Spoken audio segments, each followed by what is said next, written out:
Hello everyone, welcome to my YouTube channel. कैसे हो आप सब? आई होप आप सब बहुत अच्छे हैं और आपकी प्रिपरेशन और आपकी जो रिवीजन है वो इस टाइम तो बहुत ज़्यादा ज़ोरों शोरों पे चली हुई है, क्योंकि 15 दिन आपकी एग्ज़ाम के लिए बचे हुए हैं। तो इस टाइम तो आपको प्रिपरेशन के ऊपर पूरा पूरा फोकस करना चाहिए, ठीक है।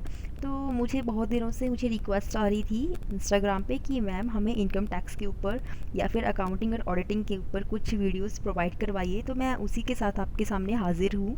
तो इनकम टैक्स एक्ट 1961, तो इस लेक्चर में हम लोग इसी के बारे में डिस्कस करने वाले हैं। तो कॉपी और पेन ले लीजिए, ज़्यादा नोट्स बनाने की ज़रूरत नहीं है। जो जो क्वेश्चन इंपॉर्टेंट है उन चीज़ को मैंने हाईलाइट किया है और आपने उसी चीज़ को जस्ट उसी को लिखना है और पढ़ा, क्योंकि आपने पहले है जस्ट उस चीज़ को रिवाइज़ करना है। और जिन्होंने नहीं भी पढ़ा है तब भी मैं काफ़ी डिटेल में पढ़ाने वाली हूँ, तो आप उस चीज़ को भी देख सकते हो, ठीक है जी।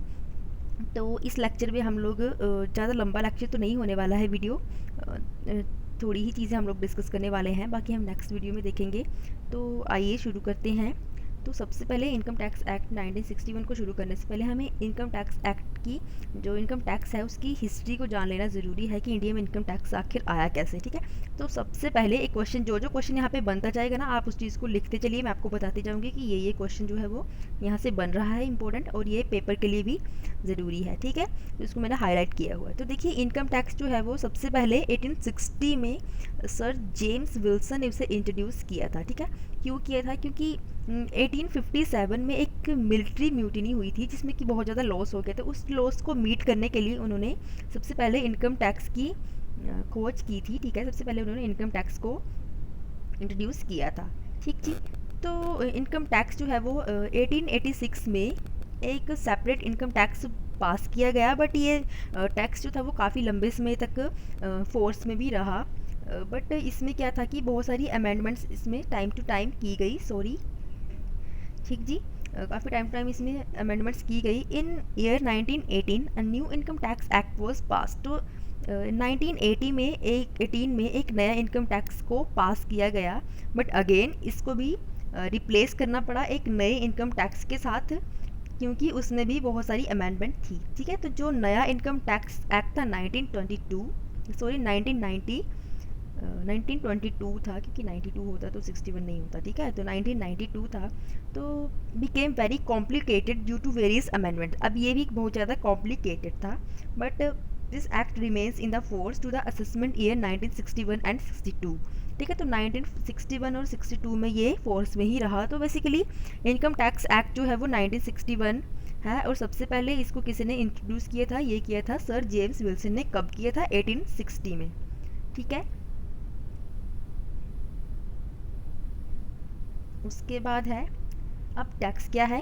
तो देखिए, टैक्स क्या है? टैक्स एक मैंडेटरी लाइबिलिटी है for every citizen of country. अब कंट्री का कोई भी सिटीजन है उसको टैक्स पे करना पड़ेगा, ये उसके लिए मैंडेटरी है, ये आप अपनी मर्जी से नहीं है, ठीक है। टैक्स पे करना पड़ेगा, ये मैंडेटरी है। तो इनकम टैक्स जो है वो 2 टाइप्स का है, डायरेक्ट एंड इनडायरेक्ट टैक्स, ठीक है। तो इस चीज़ को मैंने आपको पहले भी एक वीडियो अपलोड किया है, उसके ऊपर मैंने बहुत ज़्यादा डिटेल से इस चीज़ को एक्सप्लेन किया है, और आगे भी मैं इस चीज़ को एक्सप्लेन कर दूँगी, ठीक है। हाँ जी। तो उसके बाद देखिए, इनकम टैक्स एक्ट 1961 के बारे में देख लेते हैं। अब क्या है कि इनकम टैक्स एक्ट में जो इंपॉर्टेंट चीज़ें हैं वो आप देख लीजिए। तो इनकम टैक्स एक्ट 1961 में कितनी टोटल 23 चैप्टर्स हैं एंड 298 सेक्शन हैं, ठीक है, according to official website of income tax department, ठीक है। तो ये ऑफिशियल वेबसाइट से डाटा कलेक्ट किया है, तो आप इसके ऊपर ट्रस्ट कर सकते हैं, ठीक जी।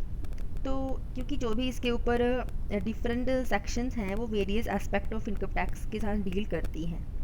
हाँ जी। उसके बाद है income tax law in India consist of the following components. अब इनकम टैक्स में कौन कौन से कंपोनेंट्स को इसमें इंक्लूड किया जाता है? तो सबसे पहले आता है इनकम टैक्स एक्ट 1961, ठीक है। तो अपना अलग इनकम टैक्स एक्ट 1961 है, जिसमें बहुत सारे प्रोविजंस हैं related to income tax in India, ठीक है। उसके बाद आता है इनकम टैक्स रूल्स 1962। तो जो सीबीडीटी है, that is central board of direct taxes, ठीक है। इस चीज़ को भी आप ध्यान रख लीजिए। सीबीडीटी की फुल फॉर्म ये भी कई बार पूछ सकता है। Is the body which looks after the administration of direct taxes, ठीक है। तो डायरेक्ट टैक्सेस से रिलेटेड जितना भी एडमिनिस्ट्रेशन का वर्क है वो कौन देखता है? उस चीज़ को वो देखते हैं इनकम टैक्स रूल्स सॉरी, जो भी डायरेक्ट टैक्स से रिलेटेड जितने भी रूल्स रेगुलेशन है उस चीज़ को देखा जाता है सीबीडीटी के द्वारा, that is central board of direct taxes, ठीक है। The CBDT is a empower to make rules for carrying out the purpose of this act, ठीक है। तो ये रूल्स वगैरह फॉर्म करते हैं CBDT, ठीक है। उसके बाद है फाइनेंस एक्ट। तो हर बार जो हमारे फाइनेंस मिनिस्टर हैं तो वो बजट पेश करते हैं पार्लियामेंट में, ठीक है।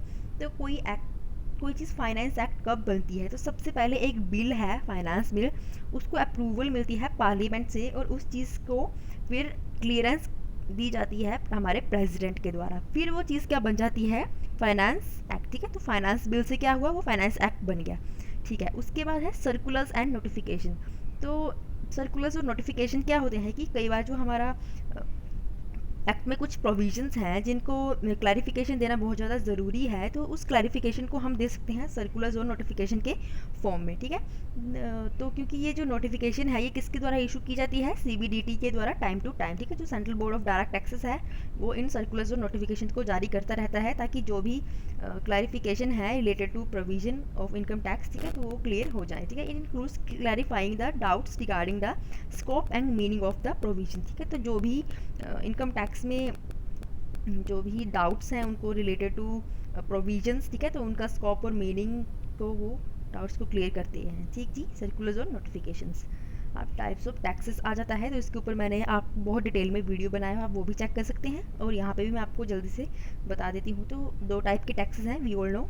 तो direct tax and indirect tax. तो डायरेक्ट टैक्स वो टैक्स होता है जो डायरेक्टली किसी पर्सन की इनकम पर लगाया जाता है और मीन्स उस चीज़ का जो बर्डन है उस टैक्स का उसको किसी दूसरे के ऊपर ट्रांसफ़र नहीं किया जा सकता, जबकि जो इनडायरेक्ट टैक्स है उसका बर्डन किसी दूसरे के ऊपर ट्रांसफ़र किया जा सकता है। मतलब जिसके ऊपर वो टैक्स लगाया जा रहा है वो उस टैक्स को पे नहीं करेगा, उस टैक्स को कौन पर्सन पे करेगा, जो उन गुड्स और सर्विसेज को कंज्यूम कर रहा है, ठीक है। तो क्या था कि 2017 के पहले जो इनडायरेक्ट टैक्स था वो उसमें बहुत सारे टैक्सेस को इंक्लूड किया जाता था, जैसे services tax, sales tax, value added tax, ठीक है, कस्टम ड्यूटी, एक्साइज टैक्स, बहुत सारे टैक्सेस थे। तो इन सभी टैक्सेस को क्या किया गया, 1 जुलाई 2017 में इन सभी जो टैक्सेस थे उनको सबमर्ज कर दिया गया एक टैक्स में, और उस एक टैक्स का नाम था the goods and services tax, ठीक है, GST। तो ये गुड्स एंड सर्विसेज एक्ट है 2017। एक क्वेश्चन ये भी हो गया आपका। और दूसरा है कि कब ये फोर्स में आया था, जुलाई 1, 2017। और ये टाइप है इनडायरेक्ट टैक्स, ठीक है। इनडायरेक्ट टैक्स का टाइप है GST। उसके बाद है basic concept of income tax. अब इनकम टैक्स को समझने से पहले इनकम को भी पढ़ना पड़ेगा, देख लेते हैं। बोलता है कि income tax is levied on the total income of the previous year of every person. अब जो इनकम टैक्स है वो इनकम पर तो लगता है, बट वो कौन सी इनकम होती है, वो होती है हमारी टोटल इनकम, ठीक है। तो कभी भी जो इनकम टैक्स है वो लगता है टोटल इनकम के ऊपर, ठीक है, GTA, ग्रॉस टोटल इनकम। तो ये लगता है हमारे जो पर्सन है उसकी प्रीवियस ईयर की इनकम पर, ठीक है। तो इसमें 2 टाइप्स के ईयर होते हैं, इसको मैं आपको आगे भी एक्सप्लेन करूंगी कि एक होता है प्रीवियस ईयर, एक होता है असेसमेंट ईयर। तो जिस ईयर में हम इनकम कमाते हैं उस ईयर में टैक्स पे नहीं किया जाता, बल्कि उसके नेक्स्ट ईयर में पे किया जाता है। तो उस नेक्स्ट ईयर को हम लोग असेसमेंट ईयर बोलते हैं, और जिस ईयर में उस चीज़ को इनकम को कमाया जाता है तो वो हमारा प्रीवियस ईयर होता है। उसको हम डिटेल में आगे डिस्कस करने वाले हैं, ठीक है। ये भी हो गया हमारा कंसेप्ट। उसके बाद है कंसेप्ट ऑफ इनकम। देखिए आपको वैसे तो ये ईजी लग रहा होगा, बट वहाँ पर जब क्वेश्चन आता है ना कि वहाँ पे दिए होते हैं फॉर्म्स में, ठीक है, कि स्टेटमेंट 1, 2, 3, उसमें से फिर चेक करना होता है कि कौन सी सही है कौन सी गलत है। अगर डिटेल में नहीं पढ़ा होगा तो आपको सब सही ही लगेगा, आपको छोटी सी गलती पता नहीं चलेगी कि कौन सा सही है पॉइंट और कौन सा सही नहीं है, ठीक है। क्योंकि क्वेश्चन कैसे आता है कि जैसे लिखा होता है ना कि फर्स्ट सही है, फर्स्ट और सेकंड सही है, फर्स्ट सेकंड थर्ड सही है, फर्स्ट थर्ड और फोर्थ सही है, वैसे करके। तो आपको पता होना चाहिए, तो इसलिए ये चीज़ें डिटेल में पढ़ाई जा रही हैं, ठीक है। तो जो इनकम का कॉन्सेप्ट है उसमें क्या है कि जस्ट आपकी पीरियोडिकल रिटर्न, ठीक है, जो रेगुलर पीरियोडिकल रिटर्न है उसको बेसिकली हम लोग इनकम में लेते हैं। बट जो इनकम टैक्स है वो इसको अलग फॉर्म में देखते हैं, जस्ट मतलब इसमें सिर्फ पीरियोडिकल जो रेगुलर पीरियोडिकल रिटर्न है उसको ही नहीं लिया जाता, बल्कि even take consideration of income which has not arisen regularly और पीरियोडिकली, ठीक है। बस हम लोगों के माइंड में ये होता है कि इनकम वही है जो हम लोग रेगुलर कमा रहे हैं या अपनी एक्टिविटीज़ से कमा रहे हैं तो वो इनकम होगी, बट नहीं, जो इनकम टैक्स के अकॉर्डिंग वो इनकम जो हम लोग रेगुलर नहीं भी कमा रहे हैं या पीरियोडिकली हमें अचानक से मिल रही है उसको भी इनकम टैक्स में इनकम ही माना जाता है और उसके ऊपर टैक्स जो है वो लगाया जाता है, ठीक है। तो इसमें कौन सी इनकम आती है जो पीरियोडिकली या रेगुलर नहीं होती है, जैसे कि विनिंग फ्रॉम लॉटरी, ठीक है। लॉटरी जो है वो रोज़ रोज़ तो नहीं लगती, यानी कि ये भी पीरियोडिकल नहीं है, बट इसको भी इनकम माना जाएगा। क्रॉसवर्ड पजल्स है या आप कोई शो जीत जाते हो, ठीक है, जैसे शोज़ होते हैं तो उसमें भी प्राइज़ रखा जाता है, तो वो चीज़ के ऊपर भी टैक्स पे करना पड़ता है, क्योंकि इनकम टैक्स के अकॉर्डिंग वो भी आपकी इनकम है, चाहे आप रेगुलरली कमाइए, चाहे कैसे भी वो आपके पास आए, वो आपकी इनकम मानी जाएगी और इसके ऊपर उनको टैक्स चाहिए, ठीक है।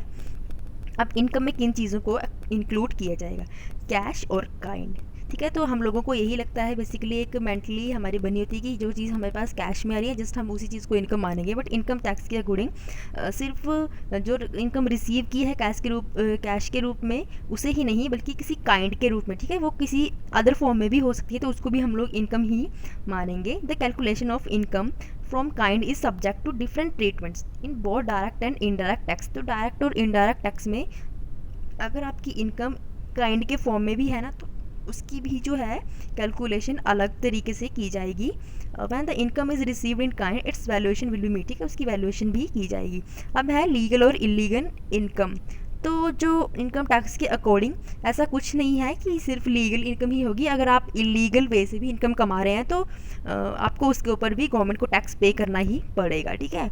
तो यहाँ पे एक केस था कि CIT वर्सेस प्यारा सिंह, ठीक है। तो ये सुप्रीम कोर्ट ने क्या किया कि supreme court held that the loss of business of smuggling shall be allowed for deduction under the income tax, ठीक है। तो स्मगलिंग के बिजनेस से जो लॉस हुआ तो उस चीज़ को भी डिडक्शन के अंडर उन्होंने अलाउ कर दिया सुप्रीम कोर्ट ने। तो इसका मतलब ये है, इस चीज़ का क्या मतलब है इस चीज़ के पीछे, इस डिसीजन के पीछे, कि means that the smuggling activity is also regarded as a business. जो स्मगलिंग एक्टिविटीज़ हैं उनको भी हम लोग बिजनेस ही मानेंगे और उस चीज़ को हम लोग बिजनेस की इनकम मानेंगे, दैट इज़ ऑल्सो टैक्सेबल, ठीक है। तो smuggling activities a loss which arises directly from the carrying on the business, ठीक है। तो वो स्मगलिंग में जो भी आपको बिजनेस, स्मगलिंग का बिजनेस से इनकम हो रही है वो भी टैक्सेबल होगी, ठीक है। इनकम चाहे लीगल हो या इलीगल टैक्सेबल होगी। दूसरा है टेम्परेरी एंड परमानेंट। अब इनकम टेम्परेरी हो या परमानेंट हो, इस चीज़ के बीच में भी इनकम टैक्स एक्ट कोई वो डिस्टिंक्शन नहीं करता, कोई अंतर नहीं करता, ठीक है। वो इनकम ही मानी जाएगी, चाहे वो टेम्परेरी हो या परमानेंट। उसके बाद है रिसिप्ट बेसिस और एक्रूएबल बेसिस।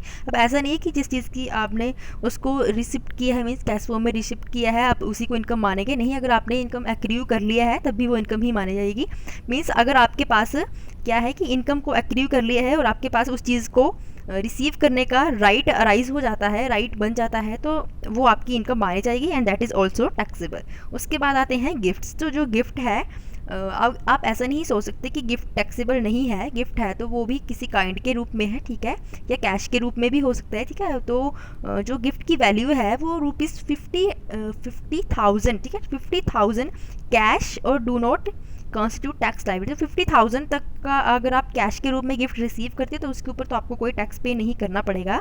बट अगर जो अमाउंट है जो आपको प्रिस्क्राइब लिमिट से ऊपर चला जाता है, मीन्स 50,000 से ऊपर आपको गिफ्ट मिलता है, तो फिर वो क्या होगा, वो टैक्सेबल होगा, वो इनकम में माना जाएगा। That is specially gift received on the occasion of marriage. Marriage के ओकेजन पर जो गिफ्ट रिसीव किए जाएंगे 50,000 से ऊपर, वो भी टैक्सेबल माने जाएंगे, ठीक जी। उसके बाद है लमसम और इंस्टॉलमेंट। अब जो आप गिफ्ट या इनकम रिसीव कर लो तो ज़रूरी नहीं है कि वो लमसम में हो या इंस्टॉलमेंट्स में हो, ठीक है, आप वो किसी भी फॉर्म में हो सकता है, आपको वो चीज़ टैक्सेबल होगी, वो इनकम, ठीक जी। उसके बाद है इनकम टैक्स के हेड हैं। इनकम टैक्स एक्ट 1961 के अकॉर्डिंग तो 5 हेड से कोई पर्सन इनकम कमा सकता है।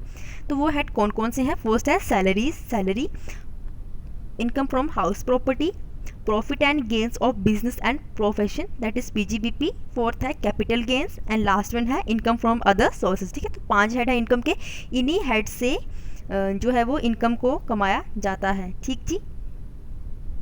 जो इन 4 हेड्स में नहीं बचती है, आती है, वो चीज़ें आ जाती हैं आपके अदर सोर्सेज में। अब है कुछ इन्फॉर्मेशन, कुछ इम्पोर्टेंट डेफिनेशंस हैं, उनको भी हम देख लेते हैं इनकम टैक्स के अकॉर्डिंग। तो सबसे पहले इनकम टैक्स। तो income tax is that is collected by central government for each financial year liability on the total taxable income of an assessee during the previous year, ठीक है। तो किसी भी एसएससी ने प्रीवियस ईयर में जो भी इनकम कमाई है फाइनेंशियल ईयर में, तो उसके ऊपर जो टोटल इनकम है उसके ऊपर सेंट्रल गवर्नमेंट जो है वो टैक्स कलेक्ट करती है, दैट इज़ इनकम टैक्स। उसके बाद है एसएससी। तो एसएससी की डेफिनेशन आप याद रखिए कि इनकम टैक्स 1961 की जो सेक्शन है 2 सबसेक्शन 7, ठीक है। तो कई बार क्या होता है कि मैच द फॉलोइंग में ये चीज़ आ जाती है, एक तरफ आपको एसएससी लिखा होगा, दूसरी तरफ आपको सेक्शन दी होगी, ठीक है। तो जो भी चीज़ें यहाँ पे डिस्क्राइब की गई हैं तो ध्यान से देखिएगा कि एसएससी जो है वो इनकम टैक्स के सेक्शन 27 में आता है, ठीक है। तो एसएससी कौन होता है? जो वो पर्सन है जो लाइबल है इनकम टैक्स को पे करने के लिए any provision of income tax act 1961 के अकॉर्डिंग, ठीक है। SSC can also be a person with respect of whom any proceedings have been initiated or whose income has been assessed under the Income Tax Act 1961, ठीक है। तो वो कोई person हो सकता है जो इनकम टैक्स के अकॉर्डिंग इनकम कमा रहा है और वो इनकम टैक्स के अकॉर्डिंग उसकी जो इनकम है वो एसेस्ड मानी जाती है, मीन्स वो स्लैब में आ रहा है, ठीक है। SSC is any person who is deemed SSC under any provision. वो डीम्ड टू एसएससी भी हो सकता है, वो ऐसा नहीं है कि वो मतलब डीम्ड भी हो सकता है, वो माना गया भी हो सकता है डिफोर्ड any provision of the act, ठीक है। उसके बाद है assessment year. Assessment year section 2 subsection 9 में इस चीज़ को डिस्क्राइब किया गया है। तो असेसमेंट ईयर 12 मंथ का एक पीरियड होता है जिसमें 1 अप्रैल से लेकर 31 मार्च को ये ईयर जो पूरा होता है दैट इज़ फाइनेंशियल ईयर। तो इस ईयर में जो भी इनकम कमाते हैं प्रीवियस ईयर में उस चीज़ को असेसमेंट ईयर माना जाता है, ठीक है। It is the year in which the income of previous year is assessed. तो प्रीवियस ईयर में जो इनकम कमाई गई है उसके ऊपर टैक्स किस ईयर में लगता है? उसका ऊपर टैक्स लगता है असेसमेंट ईयर में, तो उस चीज़ को बोला जाता है असेसमेंट ईयर। उसके बाद है प्रीवियस ईयर।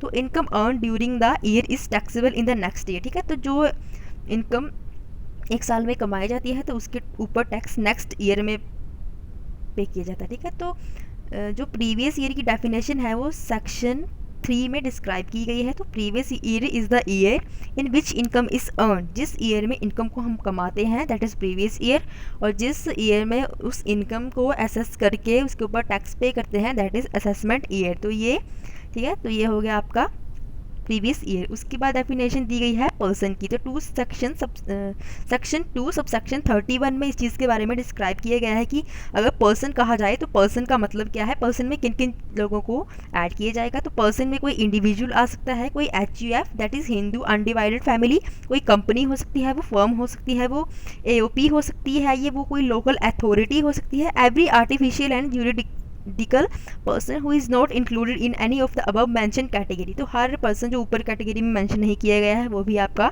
इंडिविजुअल में यहाँ पे माना जाएगा, ठीक जी। उसके बाद है इनकम। अब इनकम क्या है? इनकम को सेक्शन 2 सबसेक्शन 24 में बताया गया है। तो इनकम में किन किन चीज़ों को शामिल किया जाएगा, ठीक है। तो any illegal income arising to the assessee, कोई भी इलीगल इनकम उसको भी लिया जाएगा, कोई भी इनकम जो इरेगुलर इंटरवल से ली गई है वो भी इनकम में ऐड होगी। तो आपको ये चीज़ें मैंने आपको पहले ही बता दी हैं, ठीक है। आउटसाइड इंडिया में कोई अगर आपने इनकम रिसीव की है तो वो भी इनकम में आएगी। Any benefit that can be measured in money, कोई भी बेनिफिट जिसको हम मनी में ले सकते हैं वो भी इनकम में आएगी। कोई सब्सिडी, कोई रिलीफ या रीइंबर्समेंट आपने रिसीव किया है वो भी इनकम में आएगा। या गिफ्ट जो आपका 50,000 से ऊपर चला जाता है, 50,000 तक तो क्या है वो टैक्सेबल नहीं है, 50,000 के ऊपर जो चला जाएगा वो भी आपकी इनकम आ जाएगी और टैक्सेबल होगी। कोई भी प्राइज़ अगर आपको मिलता है तो वो भी। Casual income like winning from lotteries और हॉर्स रेसेस, गैम्बलिंग एटसेट्रा जो इनकम आती है वो भी इनकम में हम लोग उसको इंक्लूड करते हैं। उसके बाद आता है हमारा टैक्स रेट। अब टैक्स रेट क्या है? सबसे पहले बात याद रखिए कि टैक्स रेट को प्रिस्क्राइब किया जाता है रेलिवेंट फाइनेंस एक्ट में। हमारा जो फाइनेंस एक्ट इस टाइम हम लोग देखेंगे तो वो हमारा होगा 2019, ठीक है। तो tax is levied on the basis of the slab system, ठीक है। तो टैक्स स्लैब सिस्टम के ऊपर चलता है। टैक्स के रेट्स जो है वो स्लैब्स में डिस्क्राइब किए जाते हैं फाइनेंस एक्ट में। तो इंडिया में 3 कैटेगरी हैं इंडिविजुअल टैक्स पेयर्स की। फर्स्ट है जिनकी एज 60 ईयर से कम है। उसके बाद आते हैं हमारे सीनियर सिटीजन जो कि 60 ईयर से लेके 80 ईयर से कम के होते हैं। और तीसरे नंबर पर आते हैं सुपर सीनियर सिटीजन जो कि 80 ईयर से अबव जिनकी एज हो जाती है, ठीक है। तो ये टैक्स स्लैब जो है वो उनके पर्सन के अकॉर्डिंग वेरी करता है। उसके बाद हमारा टॉपिक है सरचार्ज। तो सरचार्ज क्या चीज़ है? तो सरचार्ज को बेसिकली कॉमनली इस चीज़ को माना जाता है known as tax on tax. जो इनकम के ऊपर टैक्स हम लोगों ने कैलकुलेट किया है उस टैक्स के ऊपर टैक्स लगाया जाता है, उसे सरचार्ज कहा जाता है, ठीक है। आप लोगों ने ये चीज़ ध्यान में रखनी है कि सरचार्ज क्या है? Tax on tax. वो इनकम पर नहीं लगता डायरेक्ट, ठीक है। ये चीज़ आप ध्यान रखिए कि इनकम पर नहीं लगता सरचार्ज, ये लगता है आपकी जो आपने इनकम के ऊपर टैक्स कैलकुलेट किया है उस टैक्स के ऊपर टैक्स लगता है, दैट इज सरचार्ज, ठीक है। तो ये एडिशनल टैक्स होता है levied on the tax payer on a special group of people, ठीक है। तो के ऊपर लगाया जाता है। अब इसके रेट्स वगैरह देख लेते हैं। तो ये प्रीवियस ईयर जो हमारा 19 एंड 20 चलेगा, तो आपको मैंने बताया कि 3 टाइप्स के ग्रुप्स हैं इसमें। तो एक है लेस दैन 60 ईयर्स, ठीक है, मेल और फीमेल दोनों के लिए। तो अगर आपकी इनकम अप टू 2,50,000, अगर 2.5 लाख तक इनकम है तो आपको कोई टैक्स नहीं पे करना पड़ेगा। 2.5 लाख से लेके 5 लाख तक इनकम है तो 5% के हिसाब से, 5 लाख से लेके 10 लाख तक 20%, और 10 लाख से ऊपर अगर इनकम कमा रहे हैं तो दैट इज़ 30%, ठीक है। उसके बाद आता है 60 ईयर से लेके 79 ईयर्स तक, ठीक है। तो ये आते हैं हमारे सीनियर टैक्स पे। तो 3 लाख तक तो कोई टैक्स नहीं है। 3 लाख से लेके 5 लाख तक 5%, 5 से लेके 10 तक 20%, और 10 लाख से ऊपर वालों के लिए 30%। उसके बाद है जो सुपर सीनियर, दैट इज़ 80 से अबव जो है, उनको 5 लाख तक इनकम फ्री है, इनकम एग्जम्प्टेड है, मीन्स उसके ऊपर कोई टैक्स पे नहीं है। 5 लाख से लेके 10 लाख तक 20% के हिसाब से, और 10 लाख से ऊपर के लिए 30% के हिसाब से। तो ये आप स्क्रीनशॉट भी कर सकते हैं, न्यू जो आपका प्रीवियस ईयर जो है आपका उस टैक्स स्लैब उसके हिसाब से, क्योंकि यही आपके ऊपर लागू होगा, नया नहीं होगा, जो 2021 है वो नहीं होगा, ठीक जी। अब इसमें पहले लगता था जो सरचार्ज है ना, तो उसको health and education cess, that is 4% के हिसाब से लगता है, ठीक है जी। हेल्थ एंड एजुकेशन सेस, जिसे पहले शायद एजुकेशन सेस ही कहा जाता था, हायर एजुकेशन, तो अब ये है health and education cess, that is 4% के हिसाब से ये लगता है, ठीक है जी। सो थैंक्स फॉर वॉचिंग, और नेक्स्ट वीडियो में हम लोग आपके साथ और भी चीज़ें डिस्कस करेंगे। तो thanks for watching, bye bye, take care, मिलते हैं नेक्स्ट वीडियो में।